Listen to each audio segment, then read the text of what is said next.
Good day, everyone. This is Chesa Heron, and I am going to report about Chapter 6 of our book reference, Finding Conclusions, Recommendations, and Future Works. Here are our learning outcomes. Analyze and interpret research findings objectively, identifying key patterns, trends, and relationships within the data that address research questions or hypotheses. Draw valid and well-supported conclusions based on analyzed data, ensuring that conclusions are aligned and research objectives, findings, and theoretical frameworks. Acquire skills in formulating practical and evidence-based recommendations derived from research findings, and this includes identifying implications for policy, practice, or future research based on the study's outcome, and effectively communicate research findings, conclusions, and recommendations to diverse audiences through written reports, presentations, and other appropriate formats. And lastly, engage in critical analysis and evaluation of research findings, considering limitations, alternate interpretations, and implications for advancing knowledge and addressing research gaps. As an introduction, findings, conclusions, and recommendations are integral components of the research process, collectively serving to summarize and synthesize the outcomes and implications of the study. Findings represent the result of data analysis and interpretation conducted during the research study. It is also presented in a factual and objective manner, detailing key observation, patterns, relationships, and trends identified within the data. Summary of findings is a comprehensive yet concise section typically found in an academic research paper, reports, or studies. This section aims to provide an overview of the main outcomes and insights derived from the research without delving into the detailed discussion of analysis. Here are the list of structured breakdown of summary of findings. The first one is introduction. Introduction is the brief introduction of the research topic and its objectives, reminding the readers of the context or the purpose of the study. The second one is research question or hypothesis. It reiterates the primary research questions or hypothesis that guides the investigation, providing a framework for the findings. The third one is methodology overview. It is the concise recap of the research methodology, outlining the approach, sample size, data collection methods, and analytical techniques used. Then the next one is the key findings. Key findings has two types, which is the general findings and specific findings. Under the general findings, these are the overview of the broad trends or general patterns observed in the data, while specific findings are the detailed points on specific results addressing each research question or a hypothesis individually. The fifth one is quantitative data result. It summarizes statistical results such as means, percentages, correlations, and significance levels, highlighting the most impactful numbers, while the qualitative data result summarizes themes, patterns, and narratives uncovered during the analysis, often including direct quotations or case examples to illustrate key points. Then, comparative analysis, summary of comparison made within the data, such as a difference between groups, change over time, or variations between different variables or categories. Eighth on the list is unexpected findings. This is the discussion of any surprising or anticipated result that emerged during the research, which may provide new avenue for further study. The next one is theoretical implications. It outlines of how the findings contributes to existing theories or frameworks within the field, including any modifications or extension to current understandings. Then practical implication addresses the real-world application of the findings, suggesting how they can be implemented in practice, policy making, or further research. While the limitations of the study is the brief acknowledgement of the study's limitation, such as sample size, methodological constraint, or potential biases and their impact on the findings. Recommendations for the practitioners, policymakers, or researchers outlining actionable steps or future research direction. Then third thing on the list is conclusion. It reiterating the most critical findings and their significance, trying everything back to research objectives and questions. Then visual aids includes tables, graphs, or charts that visually represent key data points, trends, or comparisons to enhance clarity and comprehensions. Then contextualization, it is the places the findings within the border context of the field, comparing them to existing literature and highlighting similarities or differences. And next one is stakeholders' impact. It is the discussion of how the findings affects various stakeholders such as specific communities, industries, or demographic groups. Then ethical consideration, summarizing any ethical issues encountered during the research and how they were addressed, ensuring transparency and integrity. Then for future research directions, it is the suggestion for future research based on gaps identified during the study or new questions that emerge from findings. Then the next one is cross-disciplinary relevance. It highlights any interdisciplinary implication of the findings, showing how they might be relevant to other fields of study. And the last one for summary of findings is final thoughts. It is the closing remarks that encapsulate the overall importance and potential impact of the research, encouraging ongoing dialogues and exploration in the field. Here's an example of summary of finding statements on the effectiveness of e-governance initiatives in improving public service delivery in urban municipalities. This example is from our reference book, Advanced Research Method. The next topic is conclusion. The conclusion section serves as a final synthesis of the study, where key insights, interpretations, and implications are highlighted. This section consolidates the findings, reflects on their significance, and often suggests direction for future research or practical applications. This comprehensive structure ensures that the conclusion section is thorough, well organized, and addresses all critical aspects of the research. Here are the detailed breakdown of what typically comprises the conclusion section. Number one is restate the research purpose. Restating briefly the purpose and objective of the research sets the stage for the conclusions and reminds the readers of the study's main focus. The second one is summary of key findings. It is a high-level overview of concise summary of the most significant findings rather than a detailed recap, emphasizing the result that most directly address the research question or the hypothesis. The third one is interpretation of findings. It explains and discusses the implication of the key findings, what the results mean in the context of the research problem, and how they contribute to the existing body of knowledge.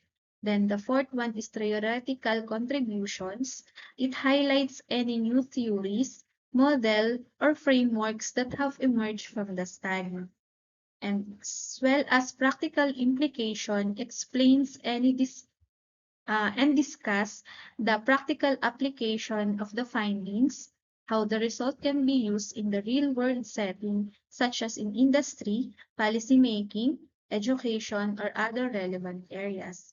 Addressing the research question explains how the findings provide answers or insights by revisiting each questions or hypothesis, ensuring that each question is explicitly addressed.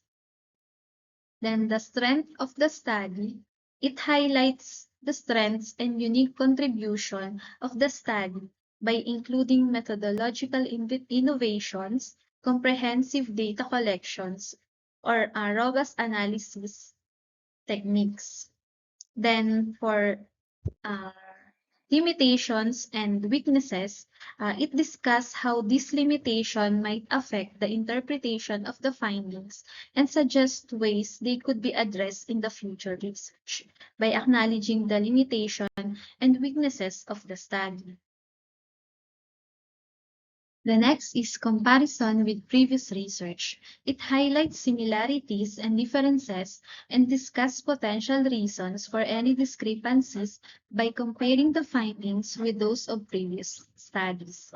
And implication for practice provides specific recommendations for practitioners based on the findings that could include new practices, strategies, or intervention that can be implemented.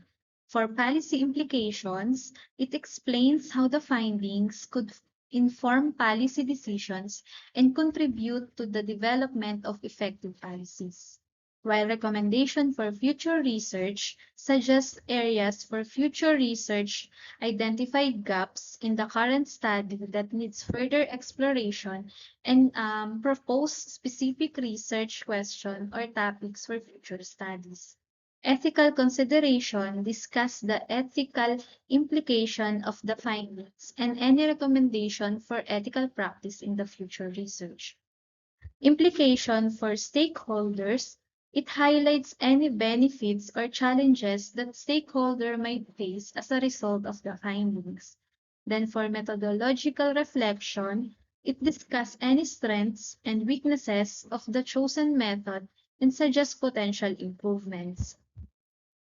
While the cross-disciplinary implication discuss how the result may inform or benefit other fields of studies.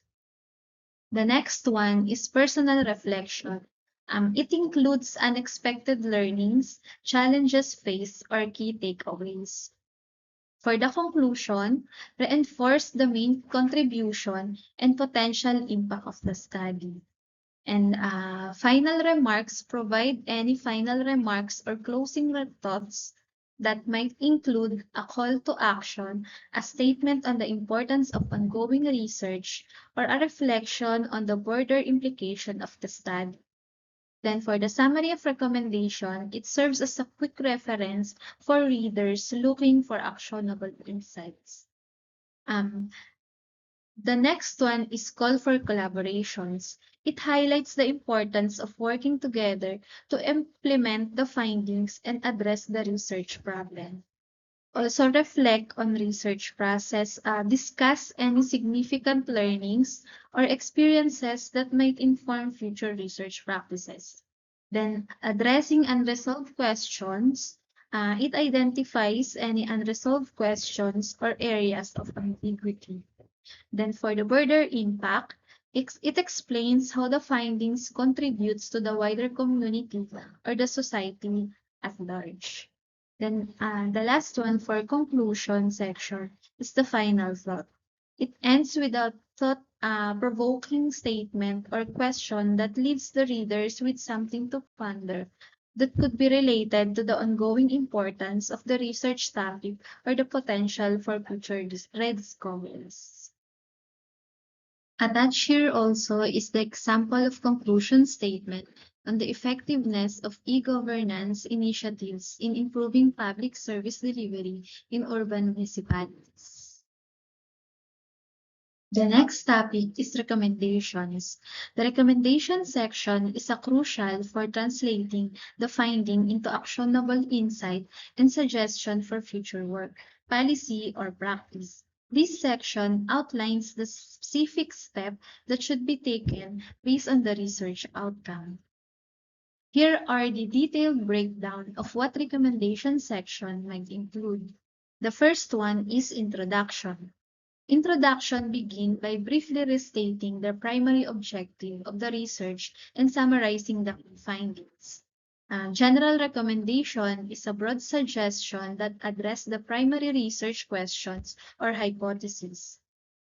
Specific recommendation for practice includes new practices, techniques, or interventions that can be implemented based on the findings, while the policy recommendation provides a specific suggestion for policy changes or other or new policies that could address the issues highlighted by the research.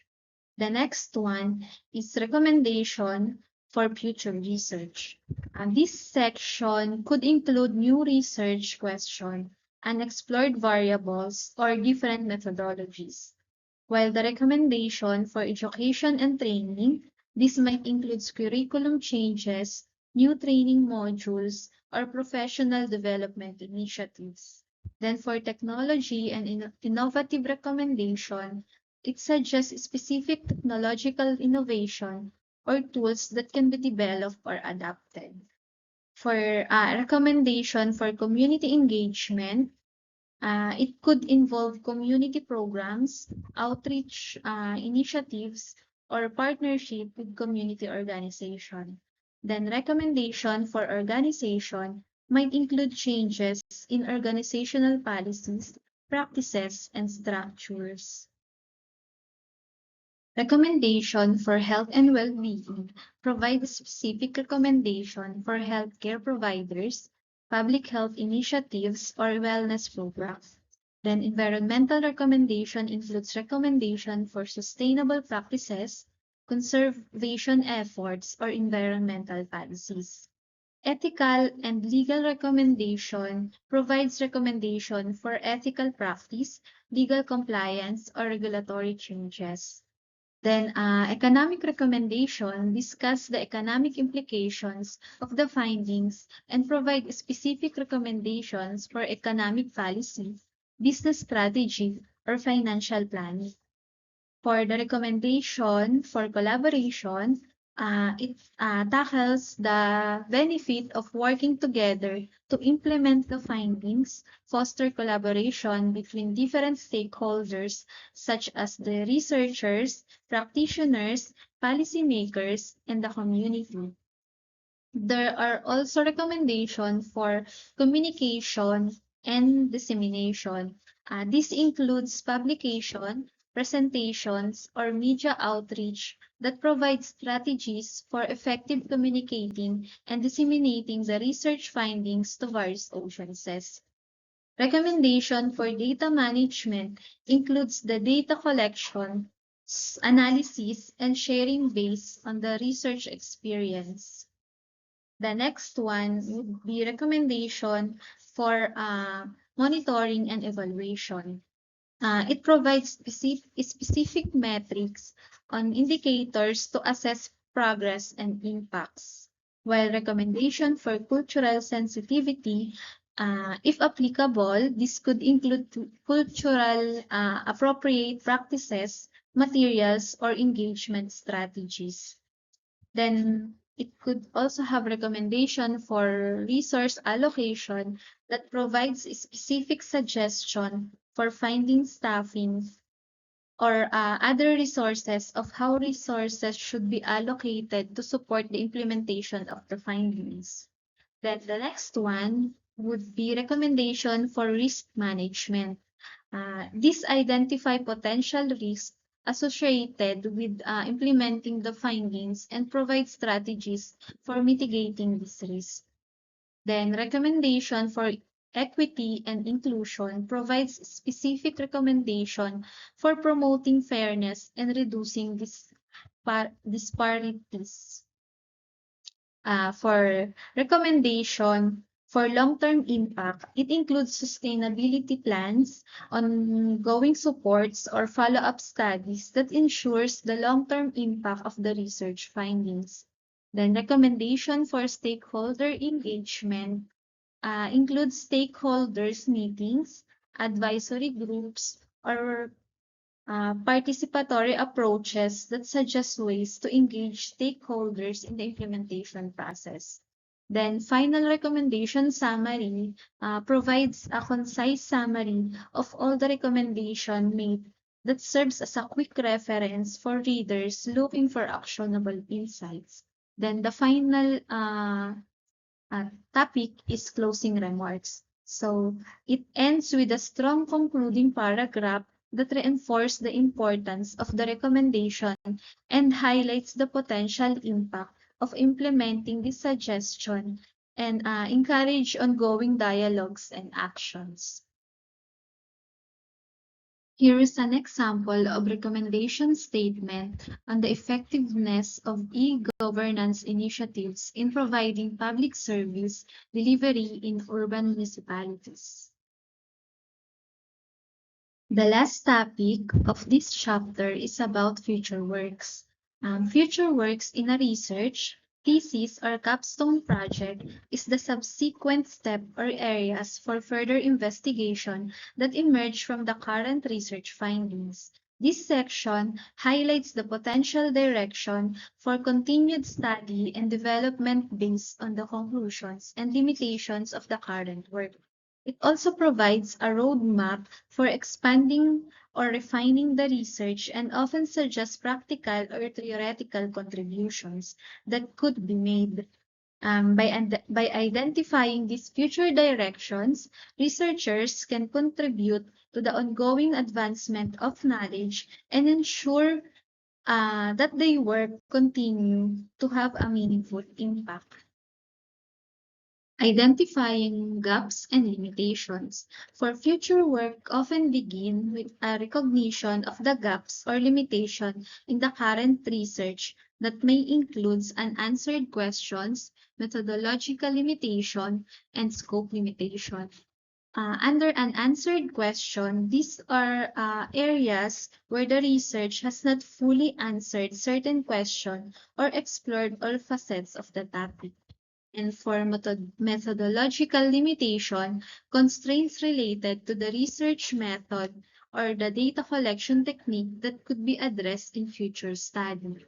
While in scope limitations, these are the aspects of the research that were constrained by time, resources, or data availability. And the second one is the expanding on current findings. Future research can build on the findings of the current study by future exploration, testing generalizability, and developing new hypotheses.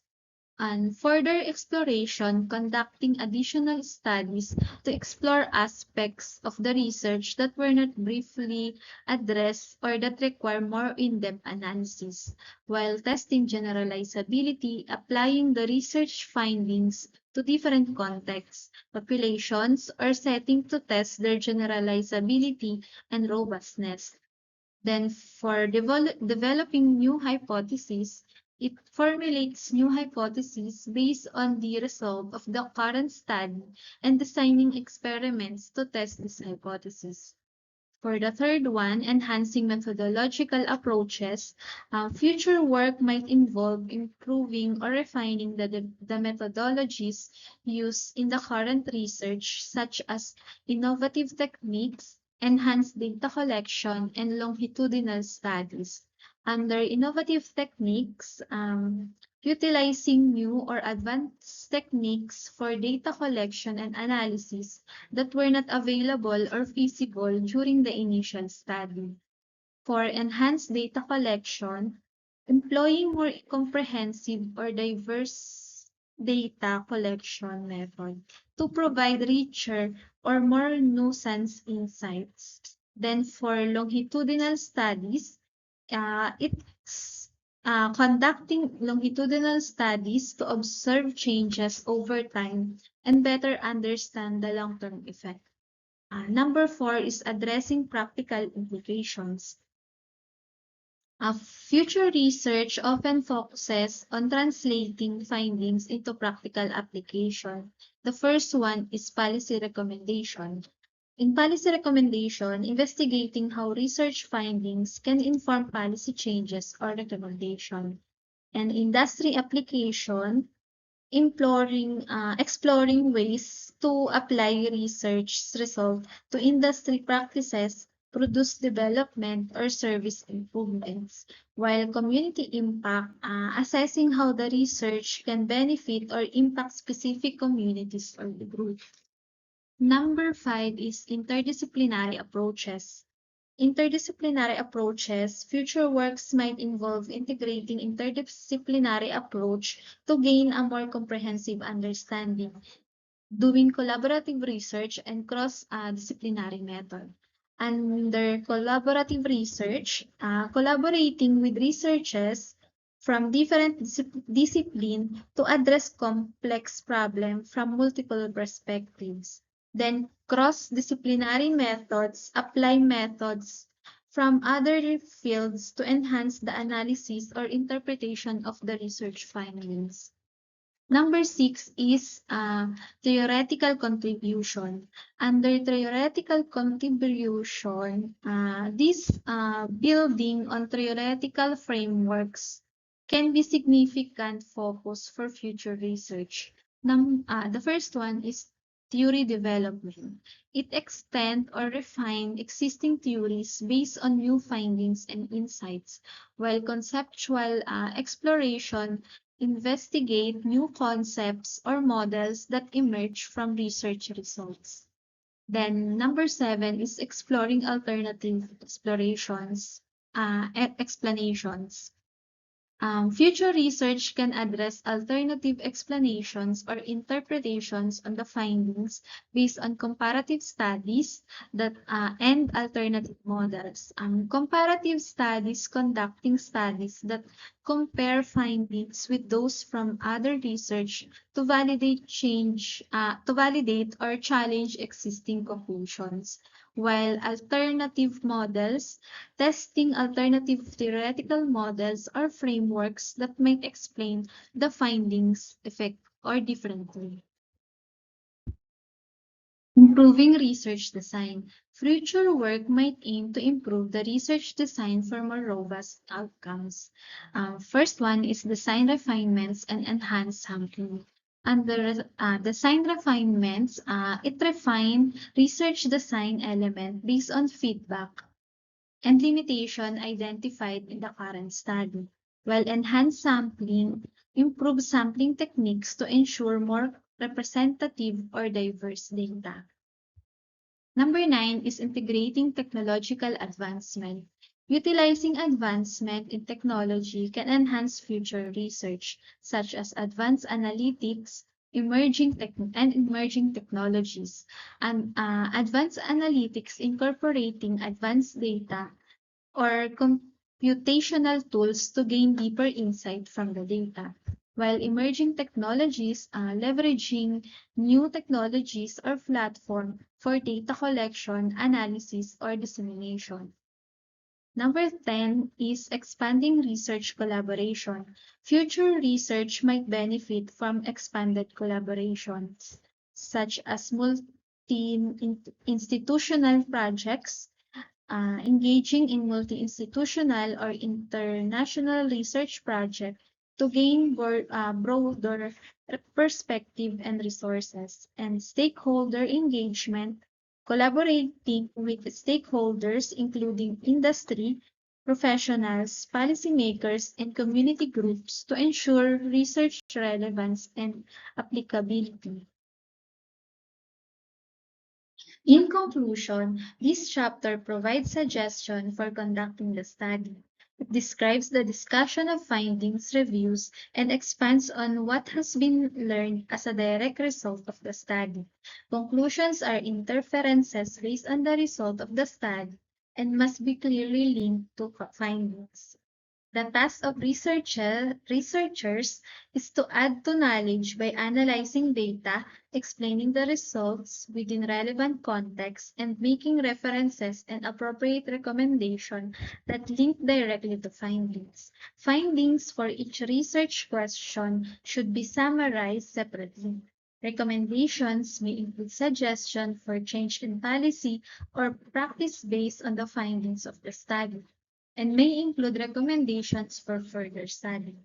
Some insights from the study may indirectly imply the need for change. However, discussion of such insights should be should be within the context of the need for further study rather than for a change in policy or practice. For this report, my book reference is Advanced Research Method by Dr. Abante. Thank you.